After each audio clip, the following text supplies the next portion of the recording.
నందేమో నాన్నకి సింహం నీ అమ్మకి వాహనమై ఉండలేదా? ఎలకేమో తమరికి నెమలేమో తంబికి రథమల్లే మారలేదా?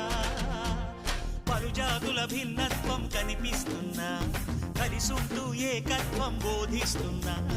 ఎందుకు మాకి హింసావాదం, ఎదిగేటందుకు అది ఆటంకం. నేపరం నాకు సోదర భావం, మార్పులు మాలో కలిగేలా ఇవ్వు భరోసా. గం గణపతి గం గణపతి గం గం గం గం గం గం గణపతి. జై జై గణేశ, జై కొడత గణేశ, జయములిప్పు బొజ్జ గణేశ. హరే హరే గణేశ, అడిగేస్తా గణేశ, అభయమిప్పు బుజ్జ గణేశ.